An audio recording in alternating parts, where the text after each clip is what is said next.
গতকালকে বিকেলবেলায় মাহিরকে পড়াচ্ছিলাম, এমন টাইমে মাহিরের বাবা দোকান থেকে এসে বলে কি তোমরা রেডি হও, বেড়াতে নিয়ে যাব। এই কথা শুনে তো আমার ছেলে তাড়াতাড়ি করে একাই রেডি হয়ে গেছে।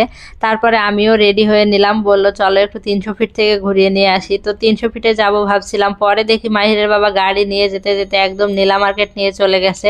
তো নীলা মার্কেট যাওয়ার আগে এখানে এত সুন্দর সুন্দর ফুল বাগান ছিল, মানে নার্সারি। তো এখানে দেখছিলাম সবাই দাঁড়িয়ে ছবি তুলতেছে। তো আমাদের যেতে যেতে প্রায় সন্ধ্যাই হয়ে গেছিল, এই টাইমে একদম মাগরিবের টাইম ছিল। তো আমরা ওইখানে দাঁড়িয়ে কিছু ছবি তুলে নিলাম, ভিডিও করে নিলাম। আসলে এই ফুলগুলো দেখতে এত বেশি সুন্দর, মানে সামনাসামনি আরও বেশি সুন্দর।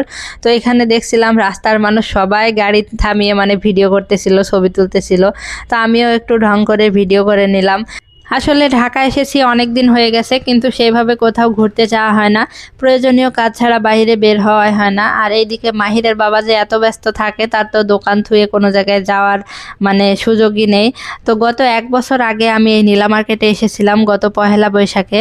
তো ওইবার যখন এসেছিলাম তখনও কিন্তু আমি এই ভাইয়ার থেকেই ফুচকা খেয়েছিলাম, আর এই দোকানের ফুচকাটা এত মজা কি বলবো। তো এখানে এসে আমি আবারও ফুচকা অর্ডার করেছিলাম, আর এই ফুচকাটা আরও বেশি মজা ছিল। বিশ্বাস করেন আমি 1 প্লেট খেয়ে এত ভালো লেগেছে যে আরও 1 প্লেট অর্ডার করছি। তো মাহিরের বাবা বলছিল যে যত পারো খাও, টাকা দিব আমি। তো বেশি খেলে তো পেটে সমস্যা হবে, এই জন্য আর খাইনি, 2 প্লেট খেয়েই চলে এসেছি। তো মাহিরের বাবা তো সব সময় চটপটি খায়, তো ও ওদিকে চটপটি খাচ্ছিল, কিন্তু আমার ফুচকার মানে নাম শুনে ও আবার একটা ফুচকা আমার থেকে ট্রাই করলো। তারপরে আমরা চলে এসেছিলাম ভাইরাল শাকিলা আপার পিঠা ঘরে। তো এইখানে সম্ভবত ওনার মায়ের দোকান, ওনাদের মানে 2টা দোকান, তো এটা মনে হয় ওনার মায়ের দোকান। অত বেশি ভিড় ছিল না দোকানে। তো আন্টি আমাদেরকে ডাকতেছিল, আসেন আসেন ভিতরে আসেন।